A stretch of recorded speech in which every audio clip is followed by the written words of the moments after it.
എൻ്റെ പേര് ബിന്ദു. ഇതെൻ്റെ ഹസ്ബൻഡ് ആൻഡോ. ഇതെൻ്റെ മകൾ നിയ. 2023 ജനുവരി 6-നാണ് ഞാനിവിടെ ഉടമ്പടി എടുക്കുന്നത്. അതിന് മുൻപ് ഞാൻ 7 വർഷമായിട്ട് ജോലിയില്ലാതിരിക്കുമായിരുന്നു. മാതാവിൻ്റെ ദൈവകൃപയാൽ എനിക്ക് ജർമ്മനിക്ക് ജോലി കിട്ടി പോകാൻ കഴിഞ്ഞു. അതിനുശേഷം ജർമ്മനി ഞാൻ ഫ്രാങ്ക്ഫർട്ട് എന്ന സ്ഥലത്താണ് ചെല്ലുന്നത്. ഇവിടുന്ന് B2 പാസ്സായിട്ടാണ് ഞാൻ പോകുന്നത്. എങ്കിലും എനിക്ക് ലാംഗ്വേജ് അത്ര ഫ്ലുവൻ്റ് അല്ലായിരുന്നു. അവിടെ ചെന്ന് ഒത്തിരി സാധനങ്ങളിലൂടെ ഞാൻ കടന്നുപോയി. ചെന്നതിൻ്റെ ഞാൻ നവംബർ 13-നാണ് ഞാൻ ജർമ്മനി ചെല്ലുന്നത്. ചെന്ന് ജോലിക്ക് കയറി. എനിക്ക് ഡിസംബറിൽ തന്നെ അവിടുത്തെ രജിസ്റ്റർഡ് ലൈസൻസ് കിട്ടി, എക്സാം എഴുതാതെ തന്നെ. കാരണം എനിക്ക് 16 years എക്സ്പീരിയൻസ് ഉണ്ട്. അവിടെ ആർക്കെങ്കിലും എഴുതേണ്ടി വന്നില്ല. അമ്മ മാതാവ് അവിടെ എന്നെ അനുഗ്രഹിച്ചു. എനിക്ക് ലൈസൻസ് കിട്ടി. ലൈസൻസ് കിട്ടിയതിന് ശേഷം അവിടെ ഒരു ഓൾഡ് ഏജ് ഹോമിലാണ് ഞാൻ പോസ്റ്റ് ചെയ്യുന്നത്. അവിടെ കയറി ഞാൻ വർക്ക് ചെയ്ത് 2nd week 3rd week ആയപ്പം അവിടുത്തെ ഹെഡ് എന്നോട് പറഞ്ഞു നൈറ്റ് ഡ്യൂട്ടി ചെയ്യണമെന്ന് പറഞ്ഞു. അപ്പം എനിക്ക് ലാംഗ്വേജ് ഫ്ലുവൻ്റ് അല്ല. ഓൾഡ് ഏജ് ഹോമിൽ എന്ന് പറഞ്ഞാൽ നമുക്ക് ഒരു സെക്ഷനിൽ 40 പേഷ്യൻ്റ് കാണും. അവിടെ വർക്ക് ചെയ്യുന്നവർക്കറിയാം. അവിടെ 4 സെക്ഷനുണ്ട്. ഡിമെൻസ് സെക്ഷൻ, മറ്റ് 3 സെക്ഷനും നോർമൽ വാർഡുകളാണ്. അപ്പോൾ അവിടെ ഈ പ്രായമായ അപ്പച്ചന്മാരും അമ്മച്ചിമാരുമാണ്. അപ്പോൾ നമുക്ക് അവരെ തന്നെ ഹാൻഡിൽ ചെയ്യാൻ പറ്റത്തില്ല. എമർജൻസി വന്നു കഴിഞ്ഞാൽ നമ്മൾ പിന്നെ ഇത് വിളിക്കണം, ആംബുലൻസ് വിളിക്കണം. നമ്മുടെ ഹോസ്റ്റലിൽ പോലുള്ള സൗകര്യങ്ങളൊന്നുമില്ല. അപ്പോൾ ആംബുലൻസ് വിളിച്ച് നമ്മൾ വിടണം. അപ്പോൾ എനിക്ക് ഈ ലാംഗ്വേജ് ക്ലിയർ അല്ലാത്തതുകൊണ്ട് എനിക്ക് ഭയങ്കര ടെൻഷനായിരുന്നു. ഞാൻ ഇങ്ങനെ ചെയ്യും. അപ്പോൾ ഞാൻ ഓൾറെഡി എൻ്റെ ഹെഡിനോട് പറഞ്ഞു എനിക്ക് ഇങ്ങനെയുള്ള പ്രശ്നങ്ങളൊക്കെ ഉണ്ട്, ഞാൻ വന്നതേ ഉള്ളൂ, ഓറിയൻറ്റേഷൻ എനിക്ക് കിട്ടിയിട്ടില്ല. അപ്പോൾ അവർ പറഞ്ഞില്ല നീ ചെയ്തേ പറ്റത്തുള്ളൂ, ഈ 5 days നീ ചെയ്തേ പറ്റത്തുള്ളൂ, വേറെ സ്റ്റാഫില്ലെന്ന് പറഞ്ഞു. ഞാൻ എൻ്റെ അമ്മ മാധവനെ മുറുകെ പിടിച്ചുകൊണ്ട് പോയി. എൻ്റെ ആയുധമായ എൻ്റെ കൊന്ത ഞാൻ കയ്യിലെടുത്തു. അതുപോലെ ഞാൻ ഡ്യൂട്ടിക്ക് പോകുമ്പം എപ്പോഴും ഈ സമയം വരെയും, ഇപ്പോൾ ഞാൻ 2 വർഷമായി ഞാൻ ജർമ്മനിയിൽ. ഈ 2 വർഷവും ഞാൻ ഡ്യൂട്ടിക്ക് പോകുമ്പം മാതാവിൻ്റെ രൂപം, ബൈബിൾ, അതുപോലെ ഒരു ചെറിയ ശ്രീബാകുരിശ് എൻ്റെ കയ്യിലുണ്ട്. അതുപോലെ നേർച്ച വസ്തുവായ ഉപ്പും തൈലവും എപ്പോഴും എൻ്റെ കയ്യിൽ കാണും. ആ ഒരു വിശ്വാസത്തോടെ, ആ ഒരു ധൈര്യത്തോടെ ഞാൻ വർക്ക് ചെയ്തു. പിന്നെ എന്നിലുള്ള വചനം, എന്നെ ശക്തനായവർക്ക് എല്ലാം ചെയ്യുവാൻ സാധിക്കും എന്ന വചനം ഞാൻ എപ്പോഴും വിട്ടുകൊണ്ടിരുന്നു. അങ്ങനെ എനിക്ക് ആ നൈറ്റ് ഡ്യൂട്ടി പൂർത്തിയാക്കുവാൻ കഴിഞ്ഞു. പക്ഷേ എനിക്ക് ഡ്യൂട്ടി കഴിഞ്ഞ് തിരിച്ച് വന്നാണെങ്കിൽ റൂമിൽ നന്നായിട്ട് ഉറങ്ങുവാനോ ഒന്നും എനിക്ക് പറ്റുന്നില്ലായിരുന്നു. ഭയങ്കര സ്ട്രെസ്സായിരുന്നു. ഉറങ്ങാതെ പോകുന്നതിൻ്റെ ക്ഷീണം ഒരു സൈഡിൽ. കാരണം ഞങ്ങൾ 6 സ്റ്റുഡൻസ് ഒരുമിച്ചാണ്, 6 സ്റ്റാഫ് ഒരുമിച്ചാണ് താമസിക്കുന്നത് ഒരു വീട്ടിൽ. അപ്പോൾ നമുക്ക് അവരുടെ സൗണ്ടൊക്കെ കാരണം നമുക്ക് ഉറങ്ങാൻ പറ്റത്തില്ല. അങ്ങനെ ഉറങ്ങാൻ 4 മാസത്തോളം കണ്ടിന്യൂസ് പുള്ളിക്കാരി എനിക്ക് നൈറ്റ് ഡ്യൂട്ടി ഇട്ടു. ഞാൻ റിക്വസ്റ്റ് ചെയ്തിട്ട് അവർ ചേഞ്ച് ചെയ്തില്ല. അങ്ങനെ ഞാൻ വേറൊരു സ്ഥലത്തേക്ക് ട്രാൻസ്ഫറിന് വേണ്ടിയിട്ട് അപേക്ഷിച്ചു. അപ്പം ഞാൻ ഇവിടെ ഹസ്ബൻഡ് നാട്ടിലുണ്ട്, ഞാൻ മാത്രമേ ഉള്ളൂ ജർമ്മനിയിൽ. ഹസ്ബൻഡും എൻ്റെ കുഞ്ഞുങ്ങളും നാട്ടിലാണ്. അപ്പോൾ ഞാൻ ഹസ്ബൻഡിനോട് പറഞ്ഞു ഉടമ്പടി നിയോഗം വെച്ച് പ്രാർത്ഥിക്കണം, എനിക്ക് ഇങ്ങനെ സ്ട്രെസ്സാണ്, ചെയ്യാൻ പറ്റുമല്ലോ എനിക്ക് അറിഞ്ഞുകൂടാ. അതുകൊണ്ട് ഹസ്ബൻഡ്, ഞാൻ വന്നതിൻ്റെ 2023 ഡിസംബറിലാണ് അവിടെ ഞാൻ ഡ്യൂട്ടിക്ക് കയറുന്നത്. 2024 ജനുവരി 1st വീക്കിൽ ഹസ്ബൻഡോട് വന്ന് ഉടമ്പടി എടുത്ത് നിയോഗം വെച്ചു എനിക്ക് ട്രാൻസ്ഫർ ലഭിക്കാൻ പറ്റിയിട്ട്. സാധാരണ അവിടെ 6 മാസം പ്രൊഫഷണൽ പീരീഡ് കഴിഞ്ഞെങ്കിൽ മാത്രമേ നമുക്ക് വേറൊരു സ്ഥലത്തോട്ട് മാറാൻ കഴിയുകയുള്ളൂ. പക്ഷേ അമ്മ മാതാവിൻ്റെ ശക്തിയാൽ ഈശോ വഴി എനിക്ക് അവിടെ അത്ഭുതം സംഭവിച്ചു. 3 മാസത്തിനുള്ളിൽ എനിക്ക് ട്രാൻസ്ഫർ കിട്ടി. ഹാംബുർഗ് എന്ന സ്ഥലത്തേക്ക്. ഞാനും എൻ്റെ കൂടെ എൻ്റെ ഫ്രണ്ടും ഉണ്ട്, നീതു എന്ന് പറഞ്ഞത്. ഞങ്ങൾ 2 പേരും ഒരുമിച്ച് ഹാംബുർഗിലേക്ക് പോയി. അവിടെ എൻ്റെ ഒരു കസിൻ സിസ്റ്ററും ഉണ്ടായിരുന്നു. പിന്നെ അവിടുത്തെ പ്രശ്നം എന്ന് വെച്ചാൽ അവിടെ ചെന്ന് കഴിഞ്ഞപ്പോൾ നമുക്ക് ഈ നാട്ടിലെ പോലെ ഓരോ സ്ഥലത്ത് ചെല്ലുമ്പം ഓരോ രീതിയിലാണ് അവിടുത്തെ ലാംഗ്വേജ്. നമുക്ക് അവർ പറയുന്നത് പെട്ടെന്ന് ക്യാച്ച് ചെയ്യാൻ പറ്റത്തില്ല. ഓരോരുത്തരും സ്ലാങ് അവിടെ വ്യത്യാസമുണ്ട്. ഭയങ്കര ഫാസ്റ്റിലാണ് പറയുന്നത്. അപ്പോൾ അവിടെ ചെന്നപ്പോൾ ഒരു മലയാളീസ് പോലും ഞാൻ വർക്ക് ചെയ്യുന്ന വാർഡിൽ എല്ലാം പല പോളണ്ട്, കാനഡ, ആഫ്രിക്ക അങ്ങനെയുള്ള രാജ്യക്കാരാണ്, പിന്നെ ജർമ്മൻകാരും. അപ്പം ഞാൻ ആകെ മൊത്തം പെട്ടുപോയി. എന്ത് ചെയ്യണമെന്ന് എനിക്കറിയത്തില്ല. പക്ഷെ ഞാൻ അമ്മ മാതാവിൻ്റെ ആ സാന്നിധ്യം ഉടമ്പടി എടുത്തുകൊണ്ട് എൻ്റെ അമ്മ എന്നിവിടെ കൊണ്ടുവന്നെങ്കിൽ എനിക്കത് മുന്നോട്ട് കൊണ്ടുപോകാൻ സാധിക്കും എന്നൊരു വിശ്വാസം ഉണ്ടായിരുന്നു. അങ്ങനെ ഞാൻ ഹസ്ബൻഡിനോട് 2 ദിവസം കഴിഞ്ഞപ്പോൾ വിളിച്ച് പറഞ്ഞു എനിക്കിവിടെ നിൽക്കാൻ പറ്റുമെന്ന് എനിക്ക് തോന്നുന്നില്ല, ഞാൻ ചിലപ്പോൾ ഇട്ടെറിഞ്ഞ് ഞാൻ പോരും, എനിക്ക് പറ്റത്തില്ല എന്നുള്ള ഭയങ്കര പേടിയൊക്കെ ആയിരുന്നു എനിക്ക്. കാരണം ഒരു എമർജൻസി കോൾ വന്ന് അവിടെ ഒരു 1 വീക്കിൽ അവർ ഓറിയൻറ്റേഷൻ തരത്തുള്ളൂ. അത് കഴിയുമ്പോൾ നമ്മുടെ രജിസ്റ്റേർഡ് നേഴ്സിൻ്റെ ഡ്യൂട്ടി ഞാൻ അവിടെ ചെയ്യണം. അങ്ങനെ വന്ന് എനിക്ക് കോളുകൾ വരുമ്പോൾ ഭയങ്കര പേടികളായി. ഞാൻ മറ്റുള്ളവരുടെ എൻ്റെ കൂടെയുള്ളവരുടെ ഫോൺ കൊടുക്കും, എന്നെ പറഞ്ഞ് എനിക്ക് മനസ്സിലാകത്തില്ല. അപ്പോൾ അങ്ങനെ 1 മാസമൊക്കെ അവർ ക്ഷമിക്കും. അത് കഴിഞ്ഞാൽ നമ്മൾ തന്നെത്താനെ എല്ലാം ചെയ്യണം. അപ്പം ഞാൻ ഇങ്ങനെ പ്രാർത്ഥിക്കുമ്പോൾ എനിക്ക് കിട്ടുന്നൊരു വചനമായിരുന്നു ഉൽപ്പത്തി 26:3. ഈ നാട്ടിൽ തന്നെ നീ കഴിഞ്ഞുകൂടുക, ഞാൻ നിൻ്റെ കൂടെ ഉണ്ടായിരിക്കുകയും ഞാൻ നിന്നെ അനുഗ്രഹിക്കുകയും ചെയ്യും. ആ ഒരു വചനത്തെ വിശ്വസിച്ചു. എൻ്റെ ദൈവം അവിടെ എന്നെ എത്തിച്ചിട്ടുണ്ടെങ്കിൽ എൻ്റെ ദൈവം എൻ്റെ കൂടെ ഉണ്ട്, എന്നെ സമൃദ്ധമായി അനുഗ്രഹിക്കുമെന്ന് ഞാൻ വിശ്വസിച്ചു. അങ്ങനെ ഞാനിപ്പോൾ 2 വർഷമായിട്ട് അവിടെ വർക്ക് ചെയ്യുന്നു. എൻ്റെ പേടിയൊക്കെ മാറി, ഞാനെല്ലാം ഹാൻഡിൽ ചെയ്യുന്നു. പിന്നെ എന്നോട് എല്ലാവരും ചോദിക്കും, നീ എന്തുകൊണ്ടാണ് ഈ ഓൾഡ് ഏജ് ഹോമിൽ തന്നെ നിനക്ക് ഹോസ്പിറ്റലിലോട്ട് മാറിക്കൂടെ, നിനക്ക് ഒത്തിരി സ്ട്രെസ്സല്ലേ? കാരണം ഓൾഡ് ഏജ് ഹോമിൽ ഈ പ്രായമായവരെ നമ്മളെടുത്ത് പൊക്കണം, മാറ്റണം, വീൽ ചെയറിൽ അവരെ എടുത്ത് ഒരു ദിവസം 3 പ്രാവശ്യം നമ്മൾ അങ്ങോട്ടും ഇങ്ങോട്ടും മാറ്റണം. ഭയങ്കര ബുദ്ധിമുട്ടാണ്. നമ്മുടെ ഹെൽത്ത് പരമായിട്ട് നമുക്ക് ഒത്തിരി ഇഷ്യൂസ് വരും. പക്ഷേ എൻ്റെ അമ്മ എന്നെ പോസ്റ്റ് ചെയ്തെങ്കിൽ എന്നെ അവിടെ നിയമിച്ചതാണ്. കർത്താവ് എനിക്ക് അവരോട് സ്നേഹത്തിൽ ഇടപെടാനും, ഞാൻ അങ്ങനെ അവരുമായിട്ട് എൻ്റെ സ്വന്തം അമ്മച്ചിയെ നോക്കുന്ന പോലെയാണ് ഞാൻ അവിടെ അമ്മച്ചിമാരെ ഞാൻ നോക്കുന്നത്. ആ ഒരു കൃപ എനിക്ക് ദൈവം തന്നിട്ടുണ്ട്. പിന്നെ ഞാൻ ഈ വചനത്തിൽ എപ്പോഴും വിശ്വസിക്കും. പിന്നെ ഞാൻ ജോലിക്ക് പോകുമ്പോഴൊക്കെ ഞാൻ എൻ്റെ വീട്ടിൽ നിന്ന് ഇറങ്ങുമ്പോൾ തന്നെ ഞാൻ കൊന്ത ചൊല്ലിക്കൊണ്ടാണ് പോകുന്നത്. ആ ഒരു ധൈര്യം എനിക്കുണ്ട്. എനിക്കൊന്നും പിന്നെ എൻ്റെ എപ്പോഴും എന്നെ ഒരാൾ ഗൈഡ് ചെയ്യുന്ന പോലെ എനിക്ക് തോന്നാറുണ്ട്. മോളെ നീ ഇന്നത് ചെയ്യ്, നീ പേടിക്കേണ്ട, ഞാൻ നിൻ്റെ കൂടെ ഉണ്ട്. എന്തെങ്കിലും അവിടെ അമ്മച്ചിമാർ ചിലപ്പോൾ വീണ് കഴിഞ്ഞാൽ നമുക്ക് പെട്ടെന്ന് ആംബുലൻസ് വിളിക്കണം, അവർക്ക് എന്തെങ്കിലും ഫ്രാക്ചർ ഉണ്ടായാലും അങ്ങനെയൊക്കെ. അപ്പോൾ അതൊക്കെ എനിക്ക് ഭയങ്കര ബുദ്ധിമുട്ടായിരുന്നു ഫസ്റ്റ് ടൈമുകളിൽ. ഞാൻ എങ്ങനെ അവരെ വിളിച്ച് പറയും, എങ്ങനെ ഞാൻ ഇൻഫോം ചെയ്യുമെന്നൊക്കെ ഉള്ളതിൽ. കാരണം എപ്പോഴും നമ്മളെ ആരും ഹെൽപ്പ് ചെയ്യുന്ന വരത്തില്ല. അപ്പോൾ എന്നെ സഹായിക്കാൻ എൻ്റെ അമ്മ മാതാവ് ഈശോയെ ഉള്ളായിരുന്നു. അങ്ങനെ എപ്പോഴും ഒരു എമർജൻസി ഉണ്ടാകുമ്പോൾ എനിക്ക് മുന്നമേ മാതാവ് കാണിച്ചു തരും, ഇന്നാക്കിന്നത് അപ്പം നീ പോയി നോക്ക് ഇങ്ങനെ എൻ്റെ ചെവി പറയും. ചെല്ലുമ്പോൾ കറക്റ്റായിരിക്കും, അമ്മ ചിലപ്പോൾ വീഴാൻ പോകുമായിരിക്കും. അങ്ങനെയൊക്കെ ഇപ്പോൾ ഈ സമയം വരെയും എനിക്കെല്ലാം ഇങ്ങനെ കാണിച്ചു തരും അമ്മ മാതാവിൻ്റെ കൃപ. എൻ്റെ മെറിറ്റും കൊണ്ടല്ല, എൻ്റെ ഈശോയുടെ not by merit by grace എപ്പോഴും ജോസഫച്ചനോട് പറയാനുള്ളതുപോലെ ആ ഒരു കൃപ കൊണ്ട് മാത്രമാണ് ഞാൻ ഇപ്പോഴും അവിടെ പിടിച്ചു നിൽക്കുന്നത്. അതുപോലെ എൻ്റെ സാലറിയിൽ ഒരു രജിസ്റ്റേർഡ് നേഴ്സിന് കിട്ടുന്ന സാലറി അല്ലായിരുന്നു എനിക്കവിടെ കിട്ടിക്കൊണ്ടിരുന്നത്. കാരണം ഞാനവിടെ ഏജൻറ്റ് മുഖേന പോയെന്ന് പറയണം, ഒരു ഫിക്സഡ് സാലറി ആയിരുന്നു. അപ്പോൾ എനിക്ക് ഈ ലാംഗ്വേജിന് ബുദ്ധിമുട്ടുള്ളതുകൊണ്ട് എൻ്റെ ഹെഡിനോട് എനിക്ക് ചോദിക്കാൻ മടിയായിരുന്നു, എനിക്ക് ഇൻക്രീസ് ചെയ്ത് തരാമോ, ഇങ്ങനെ എനിക്ക് ഇപ്പോൾ ഈ സാലറിയൊക്കെ കിട്ടുന്നതെന്ന്. പക്ഷേ ഞാൻ 8 നോയമ്പിൻ്റെ സമയത്ത്, ഈ ലാസ്റ്റ് 2025 8 നോയമ്പിൻ്റെ സമയത്ത് ഞാൻ മുട്ടിപ്പായിട്ട് പ്രാർത്ഥിച്ചു, ഉപവാസം എടുത്ത് പ്രാർത്ഥിച്ചു, നോയമ്പെടുത്ത് പ്രാർത്ഥിച്ചതിൻ്റെ ഫലമായി ഞാൻ പറയാതെ തന്നെ എനിക്കൊരു ചെറിയ തുകയിൽ ഞാൻ ഉദ്ദേശിച്ചതിലും എനിക്ക് ഇൻക്രിമെൻറ്റ് കൂട്ടി തന്നു. അത് ഞാൻ അതിൻ്റെ ഒരു ദശാംശം ഞങ്ങളുടെ ചർച്ചിൽ ഞാനത് പള്ളിപ്പണിക്കായിട്ട് ഞാനത് കൊടുത്തു. അതുപോലെ ഞങ്ങൾക്ക് അവിടെ ഓൾഡ് ഏജ് അവിടെയുള്ള ഹോസ്പിറ്റലുകളിലും ഓൾഡ് ഏജ് ഹോമിലൊക്കെ നമുക്ക് ബൈനാഷ്ടൻ ഫയർ എന്ന് പറയും, അതായത് ക്രിസ്മസ് ബോണസ്, അത് ഞങ്ങൾക്ക് കിട്ടാറില്ലായിരുന്നു. ഞങ്ങളുടെ ഹോസ്പിറ്റൽ, കാരണം നമ്മൾ സിക്ക് ലീവ് എടുക്കുന്നവർക്കൊന്നും കിട്ടത്തില്ല, അത് മറ്റുള്ള സ്റ്റാഫിനും കിട്ടത്തില്ല, അത് ഒഴിവാക്കിയൊക്കെ വരുന്നവർ. കാരണം ഓൾഡ് ഏജ് ഹോം എന്ന് പറഞ്ഞാൽ പ്രൈവറ്റ് സ്ഥാപനമാണ്. പക്ഷേ ഈ വർഷം 2000 അത് എങ്ങനെ അത്ഭുതം എനിക്കറിയത്തില്ല. ഞാൻ ഈ ലാസ്റ്റ് ഡിസംബറിൽ വന്ന് 2025 ഞാൻ ഉടമ്പടി പുതുക്കിയായിരുന്നു. പക്ഷേ ഞാനൊരു നിയോഗവും വെച്ചില്ല. അതിനകത്ത് ഞാൻ പ്രാർത്ഥിച്ചത് പരിശുദ്ധാത്മാവിൻ്റെ അഭിഷേകം കിട്ടുവാനും, എൻ്റെ കുടുംബം ഉടമ്പടിയിൽ നിത്യത വരെ ജീവിക്കുവാനും, ആത്മീയമായി കൂടുതൽ വളരുവാൻ, ഇത്തരം കാര്യങ്ങൾ ഞാൻ വെച്ചിരുന്നുള്ളൂ. പിന്നെ എൻ്റെ സഹനങ്ങളെ അമ്മ തരുന്ന, ഈശ്വരൻ തരുന്ന സഹനങ്ങളെ ഞാൻ സന്തോഷത്തോടെ ഏറ്റെടുക്കുന്നു. അത് സഹിക്കാൻ എനിക്ക് ശക്തി തരണമേ എന്നാണ് ഞാൻ പ്രാർത്ഥിച്ചിരുന്നത്.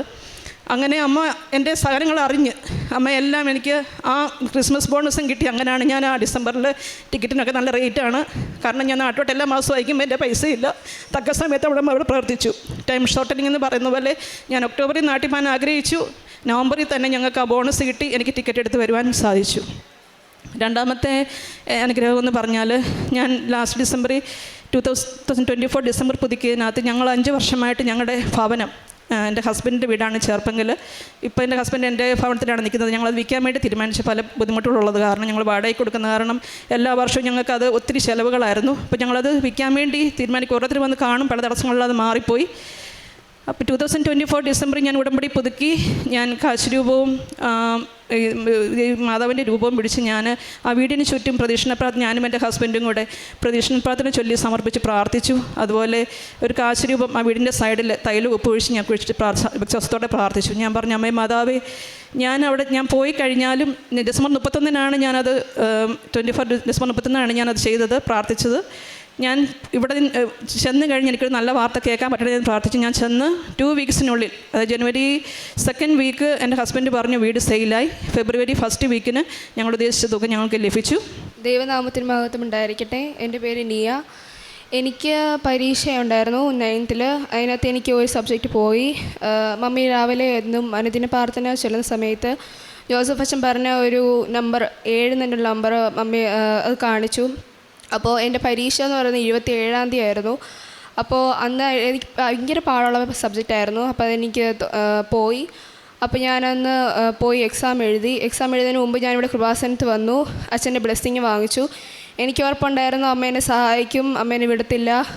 എന്തിനും കൂടെ നിൽക്കുന്നത് എൻ്റെ കൃപാസനമ്മ മാതാവാണ്. അതുകൊണ്ട് അമ്മ എന്നെ ഉപേക്ഷിക്കത്തില്ലെന്നുള്ളൊരു ഉറച്ച വിശ്വാസത്തോടെയാണ് ഞാൻ പരീക്ഷ എഴുതാനൊക്കെ പോയത്. അച്ഛൻ്റെ ബ്ലെസ്സിങ്ങിലൂടെ ഞാൻ പരീക്ഷ എഴുതാൻ പോയി. എനിക്ക് നല്ല ഒരു മാർക്കോടെ എനിക്ക് ആ സബ്ജക്റ്റ് ജയിക്കാനായിട്ട് പറ്റി. അതുപോലെ തന്നെ എനിക്ക് ഈ മൈഗ്രെയിൻ പ്രശ്നം അതെനിക്ക് 3 വർഷത്തോളം തുടങ്ങിയതാണ് എന്ന് പറയുന്നത്. എനിക്ക് വന്നു കഴിഞ്ഞാൽ കഴുത്തിൻ്റെ ബാക്കിൽ നിന്നായിരുന്നു തുടങ്ങുന്നത്. അതെനിക്ക് ടാബ്ലറ്റ് കഴിച്ചാൽ പോലും മാറത്തില്ല. ഞാനിത് ഹോസ്പിറ്റലിൽ പോയി ഡോക്ടർ എനിക്ക് മരുന്ന് തന്നിട്ടും അത് കഴിച്ചിട്ട് പോലും മാറുന്നില്ലായിരുന്നു. അതുകൊണ്ട് അത് മാറാത്തതുകൊണ്ട് മമ്മി എനിക്ക് ഉടമ്പടി തൈലവും എന്നും രാത്രി കിടക്കുന്ന സമയത്ത് തേച്ച് തരും. അതുപോലെ തന്നെ ഉപ്പ് അത് വെള്ളത്തിലിട്ട് എനിക്ക് കുടിക്കാനൊക്കെ തരും. അതെന്നും ദിവസേന ഞാൻ ചെയ്യുന്നതിലൂടെ എനിക്കമ്മ നല്ല രീതിയിലുള്ളൊരു റിസൾട്ട് തന്നു. എനിക്കിപ്പം 6 മാസമായിട്ടിപ്പം എനിക്ക് ഒരു കുഴപ്പമില്ല. എനിക്കിപ്പോൾ മൈഗ്രെയിൻ വരാതെ പോലും ഇല്ല. ഇപ്പം എനിക്ക് വെയിലടിക്കുമ്പോൾ വരാറുള്ളതായിരുന്നു. വെയിലടിക്കുമ്പോഴും സ്ട്രെസ് ഉള്ളപ്പോഴും ഒക്കെ എനിക്ക് മൈഗ്രെയിൻ വരുമായിരുന്നു. ഇപ്പം എനിക്ക് മൈഗ്രെയിൻ ഇപ്പം പൂർണ്ണമായിട്ട് മാറി. എനിക്കിപ്പോൾ ഒരു പ്രശ്നമില്ല. അമ്മ എന്നെ ഭയങ്കരമായിട്ട് സഹായിച്ചു. ഇത്രയും അതുപോലെ തന്നെ എനിക്ക് അലർജി ഉണ്ടായിരുന്നു, ഡസ്റ്റ് അലർജി. എനിക്ക് എവിടെ നിന്നാലും എനിക്ക് അപ്പം തുമ്മും. കാരണം അത്രയ്ക്കും ഭയങ്കര ഡസ്റ്റ് അലർജി ആയിരുന്നു. അതും എൻ്റെ അമ്മമാതാവ് എന്നെ സഹായിച്ചു. ഉപ്പ് എന്നും വെള്ളത്തിലിട്ട് കുടിക്കുമായിരുന്നു. അതെല്ലാം എനിക്ക് ഇത്രയും നല്ല അനുഗ്രഹം തന്നതിന് എനിക്ക് ഈശോയോടും അതുപോലെ തന്നെ എൻ്റെ കൃപാസന മാതാവിനോടും ഒരായിരം നന്ദി. അതുപോലെ നേർച്ച വസ്തുക്കൾ വഴി ഞാൻ എൻ്റെ ശരീരത്തിൽ ഉപയോഗിച്ചത് മൂലം എൻ്റെ ഹസ്ബൻഡിന് കിട്ടിയ അനുഭവം എൻ്റെ ഹസ്ബൻഡ് പറയും. എൻ്റെ പേര് ആൻഡോ. എനിക്ക് 2-3 വർഷമായിട്ട് ഇടതുവശത്ത് നല്ല പെയിൻ ഉണ്ടായിരുന്നു. ആ വേദന ഞാൻ പല ഡോക്ടർമാരെയും കാണിച്ചുവെങ്കിലും മാറിയില്ല. പലവിധ മരുന്നുകൾ ഞാൻ ഉപയോഗിച്ചു. അതിന് ഫലമായിട്ട് എൻ്റെ ഭാര്യ അവൾ ജർമ്മനിയിലിരുന്ന് തന്നെ എനിക്ക് വേണ്ടി തൈലം പൂശി ആ ഇടതുവശത്ത് വെച്ച് അവൾ പ്രാർത്ഥിച്ചു. സത്യത്തിൽ ഞാനിത് മറന്നുപോയി. ഒത്തിരി മരുന്നൊക്കെ കഴിച്ചതുകൊണ്ട് ഇത് കുറയുന്നില്ലല്ലോ എന്നുള്ളൊരു ചിന്തയിലിരുന്നു. ഒരു ദിവസം അവൾ എന്നെ വിളിച്ചിട്ട് ചോദിച്ചു, അച്ചായൻ ഇപ്പോൾ എങ്ങനെയുണ്ട് വേദന എന്ന് ചോദിച്ചപ്പോൾ അന്നേരമാണ് ഞാൻ അറിയുന്നത് ഈ വേദന പൂർണ്ണമായിട്ടും മാറി എന്ന്. അതുപോലെ തന്നെ എൻ്റെ വലത്തുകാലിൻ്റെ ഉപ്പൂറ്റിക്ക് ഭയങ്കര വേദനയായിരുന്നു. അത് ഞാൻ അബുദാബിയിൽ വെച്ച് തന്നെ എനിക്കിത് പല ഡോക്ടർമാരെയും കാണിച്ചു.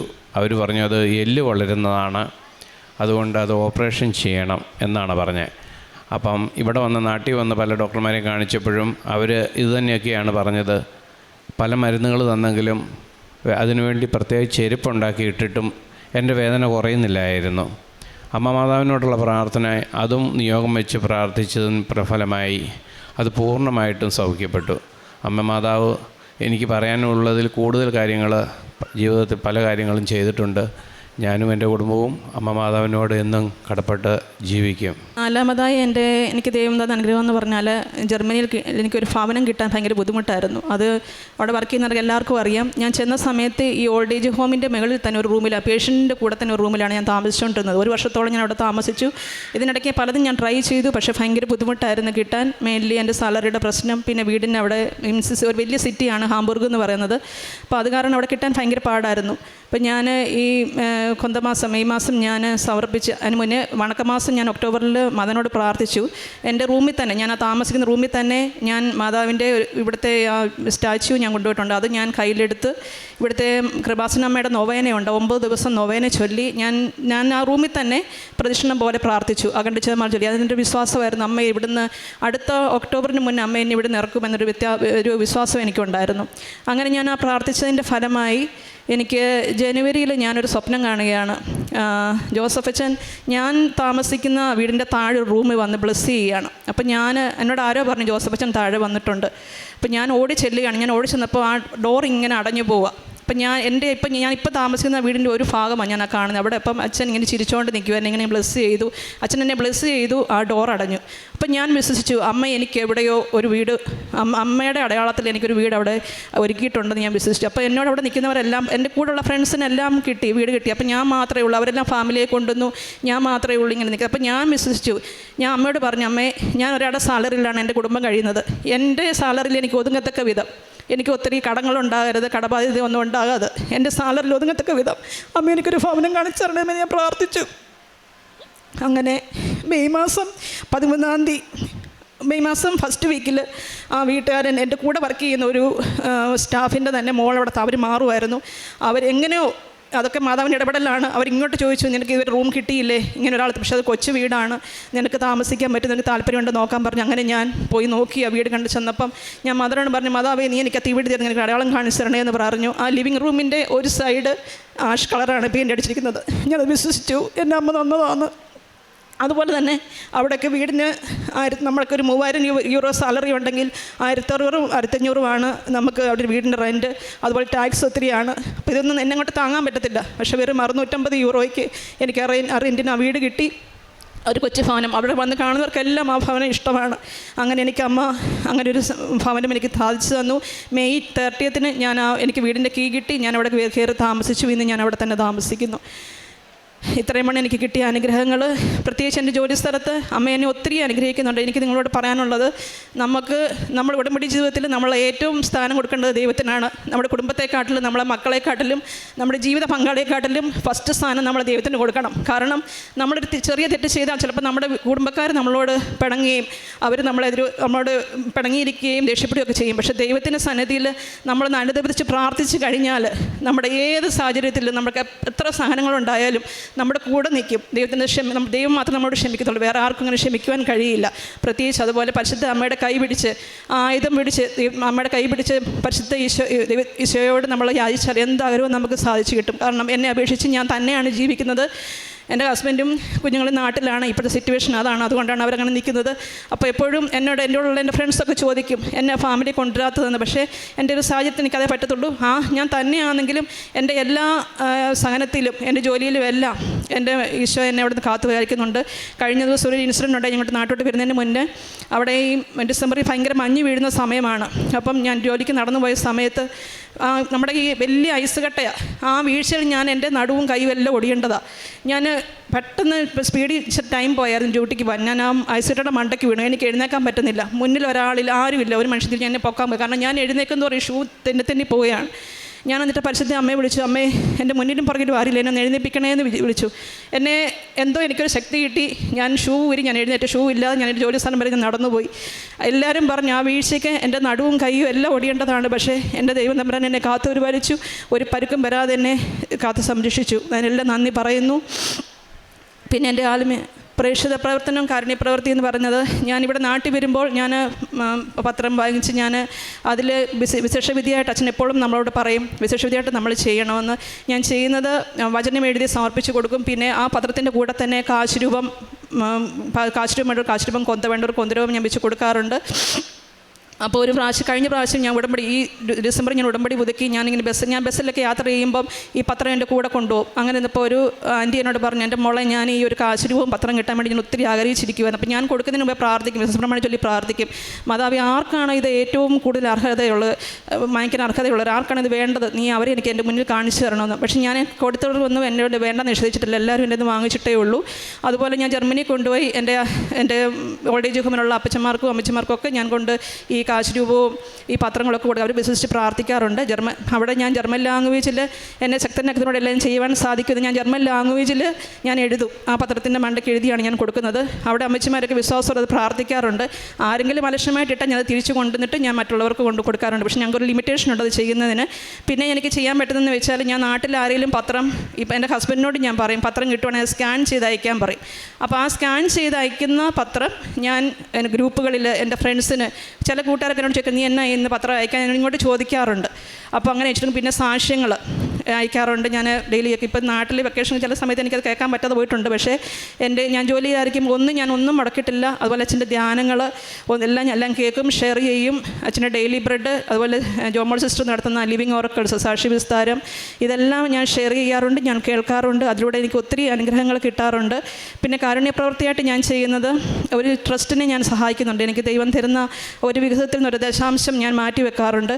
പിന്നെ ഈ നമ്മുടെ ഇൻസ്റ്റയിലൊക്കെ ഓരോ ആവശ്യങ്ങൾക്ക് വേണ്ടി, സർജറിക്ക് വേണ്ടിയിട്ട് പൈസയില്ല, കുഞ്ഞുങ്ങൾ ഇങ്ങനെ ഓരോരുത്തർ അപേക്ഷിക്കുന്നുണ്ട്, അവർക്കൊക്കെ സഹായിക്കാറുണ്ട്. പിന്നെ ജർമ്മനിയിൽ എന്ന് പറഞ്ഞാൽ നമുക്ക് അങ്ങനെ അവർക്ക് കൊണ്ട് ഫുഡ് കൊടുക്കാനൊന്നും വഴിയിലൊക്കെ നമുക്ക് കൊടുക്കാൻ പറ്റില്ല, നമ്മൾ ഉണ്ടാക്കി കൊടുക്കാം. അവിടുത്തെ ഫുഡെന്ന് പറഞ്ഞാൽ ബ്രെഡാണ് മെയിൻലി. അപ്പം ഞാൻ ഒന്നീ സാൻഡ്വിച്ച് വാങ്ങിച്ചു കൊടുക്കും, അല്ലെങ്കിൽ പൈസ കൊടുക്കും. പിന്നെ ഇവിടെ വരുമ്പം ചിലർ ഞാൻ നടന്നു പോകുമ്പം മരുന്നിന് പൈസ വേണമെന്നൊക്കെ ചോദിക്കും. അവർക്ക് എന്നെ കഴിയും വിധം ഞാൻ എല്ലാ രീതിയിലും സഹായിക്കാറുണ്ട്. പിന്നെ അതുപോലെ ഞാൻ പറയാനുള്ളതിൻ്റെ കാരുണ്യപ്രവൃത്തി എന്ന് പറഞ്ഞാൽ, എന്നെ ദൈവം അവിടെ നിയോഗിച്ചതാണ് അമ്മച്ചിമാരെയും ശുശ്രൂഷിക്കാൻ. അതെനിക്കൊരു ദൈവം കൃപ തന്നിട്ടുണ്ട്. അവിടെ പലരും, ചില സ്റ്റാഫൊക്കെ ചുമ്മാ അവർക്ക് ഭക്ഷണം കൊടുക്കത്തില്ല, അവരെ സ്നേഹത്തോടെ നോക്കത്തില്ല, ഇട്ടിട്ട് പോകാറുണ്ട്. പക്ഷേ എനിക്ക് ആ ഒരു കൃപ, ഞാൻ ഫുഡ് കഴിച്ചില്ലെങ്കിലും ഞാൻ അവരെ സ്നേഹത്തോടെ ഞാൻ നോക്കാറുണ്ട്. ആ അമ്മച്ചിമാർക്ക് അത്രയ്ക്ക് സ്നേഹമാണ് എന്നോട് നമ്മളെ പരിചരിക്കും. കാരണം അവരെന്ന് പറഞ്ഞാൽ ഒരു സമയമാകുമ്പം അവരെ കൊണ്ട് ഓൾഡ് ഏജ് ഹോമിലാക്കും. അവരെ നോക്കാറില്ല. ഒരു ഏജ് ആയിക്കഴിഞ്ഞാൽ അവർ നടക്കുമെങ്കിലും ഇല്ലെങ്കിലും അവരുടെ മക്കൾ കൊണ്ട് ഓൾഡ് ഏജ് ഹോമിലാക്കും. വല്ലപ്പോഴും അവരെ വന്ന് വിസിറ്റ് ചെയ്യും. അപ്പോൾ അവർക്ക് തന്നെ റൂമിലിരിക്കും ഭയങ്കര ബുദ്ധിമുട്ടാണ്. അപ്പോൾ അവരെ എനിക്ക് ഒത്തിരി കെയർ ചെയ്യാനുള്ളൊരു കൃപാവരം എനിക്ക് ദൈവം തന്നിട്ടുണ്ട്. ഞാനിപ്പോൾ വെക്കേഷന് പോന്നപ്പോൾ അവർ കരയുമായിരുന്നു ഞാൻ പോകുന്നതിന്, അത്രയ്ക്ക് സ്നേഹമാണ്. അപ്പോൾ അതിനാ തന്ന കൃപകൾക്കെല്ലാം നന്ദി പറയുന്നു. പിന്നെ ആത്മീയ ജീവിതത്തിൽ എനിക്ക് കൂടുതൽ കൊന്ത ചൊല്ലുവാൻ, അകണ്ട ചേമല, കരുണക്കൊന്ത, അതുപോലെ ഞാൻ നടക്കും ബസ്സിലൊക്കെ ഇപ്പോൾ ഞങ്ങളിങ്ങോട്ട് വന്ന സമയത്ത് ഞാൻ കുഞ്ഞുങ്ങളോടും പറഞ്ഞു നിങ്ങൾ അകണ്ട ചേമല ചൊല്ലി പ്രാർത്ഥിക്കാൻ പറഞ്ഞു. അങ്ങനെ ചൊല്ലാനുള്ള കൃപ, വചനം വയ്ക്കാനുള്ള കൃപ, അത് ഞാൻ അരമണിക്കൂറല്ല, എനിക്ക് എപ്പോൾ സമയം കിട്ടുന്നു ആ സമയത്തൊക്കെ ഞാൻ പ്രാർത്ഥിക്കുന്നു. നിത്യത വരെ ഉടമ്പടിയിൽ ജീവിക്കുവാൻ എൻ്റെ കുടുംബത്തിനും എനിക്കും ഇടയാകട്ടെ എന്ന് ഞാൻ പ്രാർത്ഥിക്കുന്നു. അമ്മ മാതാവ് വഴി ഈശോ തന്ന എല്ലാ അനുഗ്രഹങ്ങൾക്കും ഒരിക്കൽ കൂടി ആയിരം നന്ദി പറയുന്നു. ഈ സാക്ഷ്യം പറഞ്ഞ് ഞാൻ താമസിച്ചു പോയതിൽ ഒരിക്കൽ കൂടി ക്ഷമയും ചോദിക്കുന്നു. യേശുവെ നന്ദി, യേശുവെ സ്തുതി, യേശുവെ സ്തോത്രം. യൂഥത്തിൻ്റെ പുസ്തകം 9-ാം അധ്യായം 5-ാം തിരുവചനം. അവിടെ നിന്നാണ് ഇതും ഇതിനു മുൻപും പിൻപും സംഭവിച്ച കാര്യങ്ങളും ചെയ്തത്. ഇപ്പോഴുള്ളവയ്ക്കും വരാനിരിക്കുന്നവയ്ക്കും രൂപം നൽകിയത് അവിടുന്ന് തന്നെ. അതേ, അവിടുത്തെ ഹിതം നിറവേറി. ബിന്ദു ആൻഡോ എന്ന ഈ കുടുംബത്തിൻ്റെ മക്കളോടൊപ്പമുള്ള ഈ സാക്ഷ്യം വളരെ ശക്തമായി പറയാൻ ഈ മക്കൾക്ക് സാധിക്കുന്നതിൻ്റെ കാരണം അവർ ഉടമ്പടി വളരെ മനോഹരമായി ജീവിക്കുന്നു എന്ന് നമുക്ക് മനസ്സിലാക്കാം. ജർമ്മനിയിൽ പ്രൊബേഷൻ പീരീഡിലിരുന്ന ഈ മകൾ ആഗ്രഹിക്കാൻ പോലും സമയമില്ലാതിരുന്ന, ആഗ്രഹിക്കാൻ പോലും സാധ്യതയില്ലാതിരുന്നൊരു സമയത്താണ് ബിന്ദു ആഗ്രഹിക്കുന്നത്, എൻ്റെ ഈ ജോലിയിലെ കഷ്ടപ്പാടിൻ്റെ ഈ സ്ഥലത്തിൽ നിന്ന് എനിക്കൊരു ട്രാൻസ്ഫർ ലഭിച്ചിരുന്നെങ്കിൽ എന്ന് നിയോഗം വെച്ച് പ്രാർത്ഥിച്ചു. സമയച്ചുരുക്കത്തിൻ്റെ അമ്മ അവർക്ക് അവരുടെ ജീവിതത്തിൽ വളരെ പെട്ടെന്ന് ഇടപെട്ട് അവർക്ക് വേറൊരു ഹോസ്പിറ്റലിലേക്ക് മാറുവാനുള്ള സാധ്യത ചെയ്തു കൊടുത്തുവെന്നാണ് ബിന്ദു ആദ്യം ഏറ്റുപറഞ്ഞ സാക്ഷ്യം. ജീവിതാനുഭവങ്ങളിലെല്ലാം അവർക്ക് ബിന്ദുവിനെ, ഒറ്റപ്പെട്ട് കഴിയുന്ന ബിന്ദുവിനെ എപ്പോഴും ശക്തി നൽകിയത് വചനമാണ്. എപ്പോഴും വചനത്തിൽ ആശ്രയിച്ചുകൊണ്ട് പരിശുദ്ധ അമ്മയുടെ മധ്യസ്ഥതയിൽ ഞാൻ എന്തു ചെയ്യണം, അവരുടെ തീരുമാനങ്ങളെല്ലാം തന്നെ പരിശുദ്ധ അമ്മ അടയാളം കൊടുത്തതിന് ശേഷമാണ് അവർ ഓരോ കാര്യങ്ങൾക്കും തീരുമാനങ്ങൾ എടുക്കുന്നത്. വീട് വിൽക്കുന്നതിനായാലും വീട് വാങ്ങുന്നതിനായാലും പരിശുദ്ധ അമ്മയുടെ മാധ്യസ്ഥത്തോടെ, പരിശുദ്ധ അമ്മയുടെ സാമീപ്യം ലഭിച്ചതിന് മാത്രമാണ് അവർ എല്ലാ കാര്യങ്ങളും ചെയ്തിരുന്നത് എന്ന് ഇവിടെ ശക്തമായി പറയുകയാണ്. ജീവിത സാഹചര്യങ്ങളിൽ അവർക്ക് അനുകൂലമായി വരുന്നതിനെല്ലാം കാരണം അവരുടെ ഉടമ്പടി വളരെ ശക്തമാണ്. അവർ വളരെ കൃത്യമായി പാലിക്കുന്നുണ്ട്. മകളുടെ സൗഖ്യമായാലും പരീക്ഷയുടെ നല്ല മാർക്കായാലും അവരുടെ ജീവിതാനുഭവങ്ങൾ അവരെ പഠിപ്പിക്കുന്നത് ഈശോയോടൊപ്പമായിരിക്കുക എന്നാണ്. വീട്ടിലായാലും അകലെയായിരുന്നാലും തങ്ങൾ ഒന്നിച്ചല്ലെങ്കിൽ തന്നെയും അവരുടെ പ്രാർത്ഥനയുടെ വേവ് ലെങ്ത് എപ്പോഴും ഒന്നിച്ചു പോകുന്നു എന്നുള്ളതാണ്. ഒരു കുടുംബത്തെ ഈശോ നോക്കുമ്പോൾ അവർ സ്നേഹത്തിലാണോ, അവരുടെ വിശ്വസ്തതയിൽ അവർ ഉറച്ചു നിൽക്കുന്നുണ്ടോ എന്നൊക്കെയാണ് മാറ്റുരച്ച് നോക്കുന്നത്. ബിന്ദുവും ആൻഡോയും വളരെ കൃത്യമായി, ആൻഡോയ്ക്കുണ്ടായ ഒരു അനുഭവം അത് തന്നെയാണ്. ബിന്ദു ജർമ്മനിയിൽ വെച്ചുകൊണ്ട് തന്നെ ഹസ്ബൻഡിൻ്റെ നെഞ്ചിലുണ്ടായ ആ വേദന, ഷോൾഡറിലുണ്ടായ സൂചി കുത്തുന്നതിൽ പോലുള്ള കുറേ നാളുണ്ടായ വേദന ബിന്ദു അവിടെ വെച്ച് തൈലം പൂശി പ്രാർത്ഥിച്ചപ്പോൾ അദ്ദേഹം അറിയാതെ തന്നെ ആ വേദന ഇല്ലാതായി എന്ന് സാക്ഷ്യപ്പെടുത്തുകയാണ്. നാം അറിയാതെ നമ്മെ സ്നേഹിക്കുന്ന, നാം അറിയാതെ നമ്മെ പരിപാലിക്കുന്ന ആ ദൈവത്തിൻ്റെ കരുതലും തുണയും ആശ്രയവും എല്ലാമാണ് ഈ മക്കളിവിടെ ഏറ്റുപറയുന്നത്. ഇവിടെ ഇത്ര ശക്തമായ ഒരു സാക്ഷ്യം പറയാൻ ബിന്ദുവിന് സാധിക്കുന്നത് എല്ലാ ജീവിതാവസ്ഥയിലും ഒരു ക്രിസ്മസ് ബോണസ് പോലും പരിശുദ്ധ അമ്മ അറിയാതെ ഇവരുടെ ജീവിതത്തിലൂടെ കടന്നു പോയിട്ടില്ല എന്നാണ് ബിന്ദു ഏറ്റു പറയുന്നത്. നമ്മുടെ എല്ലാ ജീവിത സാഹചര്യങ്ങളിലും നമുക്ക് നമ്മുടെ ഉടമ്പടിയിൽ ഉറച്ചു നിൽക്കാം. അതുപോലെ തന്നെ മാതാവിൻ്റെ അപ്രൂവൽ ലഭിച്ചല്ലാതെ ഇവർ മുന്നോട്ട് സ്റ്റെപ്പ് എടുക്കുന്നില്ല എന്നവർ ഏറ്റു പറയുകയാണ്. അതാണ് നമ്മുടെ ഉടമ്പടി. ഒരു കാര്യം നാം ഈശോയ്ക്ക് ഏൽപ്പിച്ചു കഴിഞ്ഞാൽ പരിശുദ്ധ അമ്മ അതെപ്പോഴും ഇടപെട്ടുകൊണ്ടിരിക്കും. പരിശുദ്ധ അമ്മ കാനായിലെ വിവാഹവിരുന്നിൽ ചെയ്തതുപോലെ അവർക്ക് വീഞ്ഞില്ല, അവർക്ക് ജോലിയില്ല, അവർക്ക് ഒന്നിച്ച് ജീവിക്കണം, അവരുടെ മക്കളുടെ അസ്വസ്ഥതകൾ എല്ലാം പരിശുദ്ധ അമ്മ ക്രമീകരിക്കുന്ന ഒരു പ്രാർത്ഥനാ പദ്ധതിയിൽ നാം വിശ്വസിച്ചുകൊണ്ടാണ് ഓരോ സാക്ഷ്യങ്ങൾ കേൾക്കുന്നതും നമ്മുടെ ഉടമ്പടിയിൽ ജീവിക്കുന്നതും. നമ്മുടെ മെറിറ്റ് 0 ആയാൽ, ബിന്ദു പറയുമായിരുന്നു എൻ്റെ മെറിറ്റ് 0 ആയിരുന്നു. മെറിറ്റ് 0 ആകുമ്പോഴാണ് കൃപയൊഴുകുന്നത്. ബഹുമാനപ്പെട്ട ജോസഫ് അച്ഛൻ നമ്മെ ഓർമ്മിപ്പിക്കുന്നത് നമുക്ക് അനുഗ്രഹം അടിച്ചു മാറ്റാനല്ല, നമുക്ക് കൃപയിൽ ജീവിക്കുവാൻ, ക്രിസ്തു എന്നിൽ രൂപപ്പെടുകയും ഞാൻ ക്രിസ്തു കൈമാറ്റം ചെയ്യുകയും ചെയ്യുമ്പോഴാണ് നമ്മുടെ ഉടമ്പടി പൂർണ്ണമാവുന്നതെന്ന് നാം മനസ്സിലാക്കുകയാണ്. ബിന്ദുവിനും കുടുംബത്തിനും ലഭിച്ച എല്ലാ അനുഗ്രഹങ്ങൾക്കും ഈശോയ്ക്കും പരിശുദ്ധ അമ്മയ്ക്കും നല്ലൊരു കയ്യടി നൽകി സാക്ഷി നമുക്ക് സമർപ്പിക്കാം. അത്യപൂർവ ദൈവാനുഭവങ്ങൾ ഇനി നിങ്ങൾക്കും സ്വന്തം. ചാനൽ ഇതുവരെ സബ്സ്ക്രൈബ് ചെയ്തിട്ടില്ലെങ്കിൽ ഇപ്പോൾ തന്നെ സബ്സ്ക്രൈബ് ചെയ്യുക. ഈ വീഡിയോ ഇപ്പോൾ തന്നെ നിങ്ങളുടെ സുഹൃത്തുക്കൾക്ക് ഷെയർ ചെയ്തുകൊണ്ട് കർത്താവിൻ്റെ പ്രേക്ഷിതരാകുക.